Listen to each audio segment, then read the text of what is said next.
from Clem. More on that a little later. First, though, to the promotion battle at the top of the Championship. A second-place Reading took on Blackpool, who began the day in 5th. 9 wins in 11 and moved the Royals into the automatic promotion places before coming unstuck to Peterborough midweek. As for Blackpool, well, Ian Holloway's side knew that victory for them would see them close the gap on their opponents to just 7 points. Martin Fisher was at the Medeski for us. Wembley playoff losers in May. Reading hope they've timed their run just right to grab one of the automatic spots this time. The feeling here is that Tuesday's defeat was a blip. They're determined to resume normal service this afternoon, and normal service here recently has been winning. But it's never easy against Blackpool, frustratingly inconsistent of late. However, on their day, one of the most dangerous teams around in the Championship. A hamstring injury rules out Jason Roberts, who's had such an impact since he signed for Reading. 19-year-old Benica Fobe makes an immediate debut just days after signing on loan from Arsenal. Sean Cummings returns at right back. Ian Holloway rings the changes again. Sylvestre, Basham, Cathcart and Loa all recalled. Kevin Phillips starts his 3rd game in a week, and why not? He scored 4 in the other 2.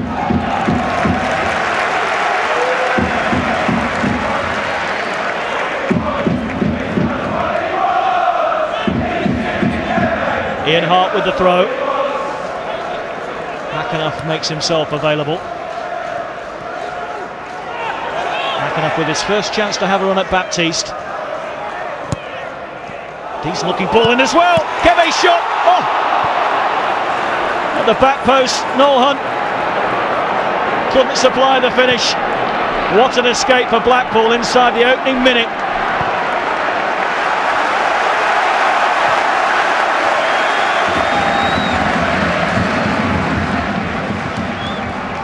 Loa bringing it clear for Blackpool, but it was a poor pass out of defence. It's Kebe looking to twist and turn away from Cranick, and the shot is off target.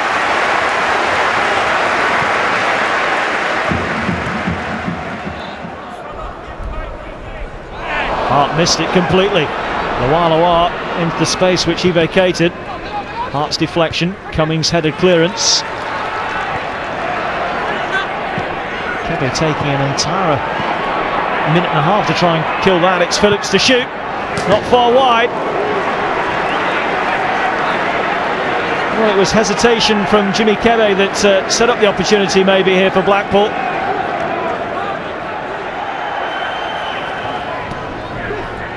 Phillips, Loa breaking to his right, instead it's left for Taylor Fletcher up against Cummings. Taylor Fletcher goes for the curler. Blackpool beginning to carry a threat themselves going forward. Phillips and Taylor Fletcher at the forefront.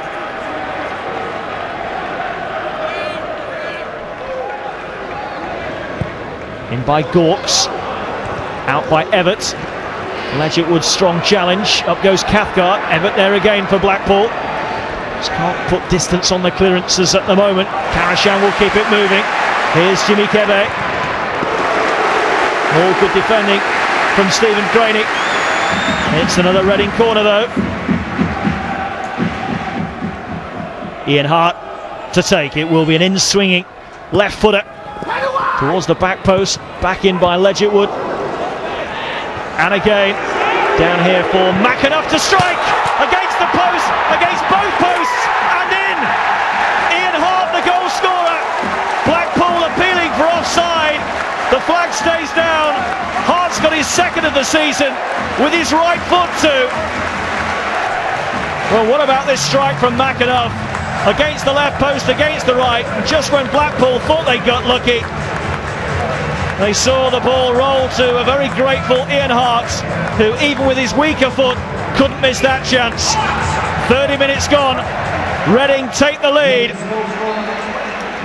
And it's Ian Hart, the goal scorer.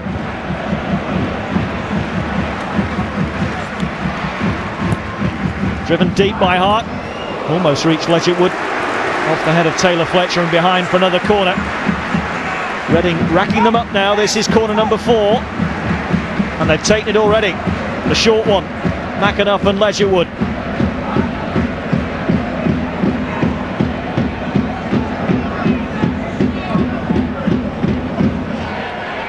McAnuff again, in towards Pearce, who's onside and scores! Where was the Blackpool marking. Goal number 5 for Alex Pearce. Normal service has been restored at the Medeski. 2 goals in the space of 5 minutes, and they're on course for another home victory. McAnuff with the delivery, and who was supposed to be picking up Pearce? The build-up was slow. Blackpool switched off, and Pearce guides it into the far corner of Matt Gilks' goal. Loa. Baptiste in support. Loa picks out Taylor Fletcher. Here's Phillips. Showed too much of that to Ledgerwood. Craney square. Loa. Can Blackpool get something back before half-time? Loa! They certainly can! What a fantastic strike! Lamano Tresor Loa with a brilliant drive that has Federici grasping thin air and has Blackpool back in the game. Karashan couldn't get close enough. Loa got plenty of dip and a hell of a lot of power in this drive, and Blackpool have done it again. They keep up their record of scoring in every game in 2012. Now for Sylvestre. Baptiste. Taylor Fletcher. Lovely. Baptiste. Real chance. Phillips! Oh! How did he miss that? Of all the people you would want that kind of chance to fall to, it is Kevin Phillips. Blackpool will feel they should have been level here. Wonderful football. That was a shot, but it turned into a fabulous centre.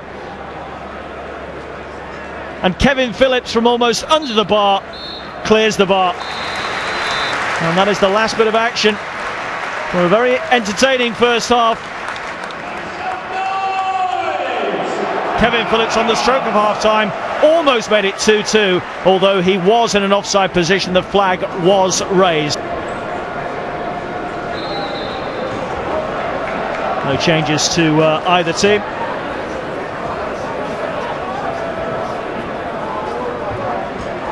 Here's Hunt. Now McAnuff with a chance to centre. Decent ball for Keve, unmarked. Well, a very similar start to the first half. Keve finding space and Reading not profiting fully. John Medeski, no longer the owner at Reading, but the stadium will still carry his name. A magnificent job he has done in establishing this club. And the dream is to get them back into the top flight. Baptiste. Nice football again from the visitors. Taylor Fletcher. Over the top for Baptiste. Lovely play. Phillips waits far post. In goes Phillips! Didn't quite get the purchase on it. He's had several chances today, yet to find a finish.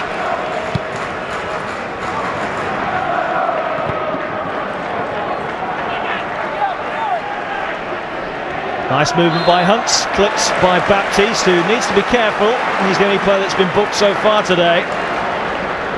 Just the free kick given. No further punishment for Blackpool or their right back.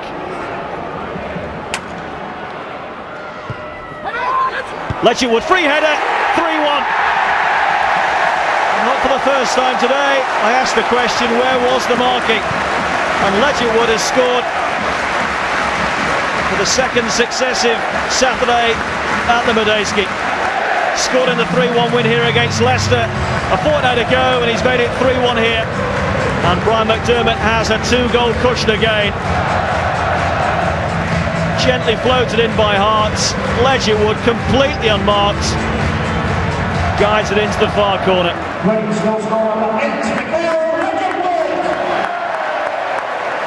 We defended well, and I thought we passed the ball well. We attacked with real good tempo.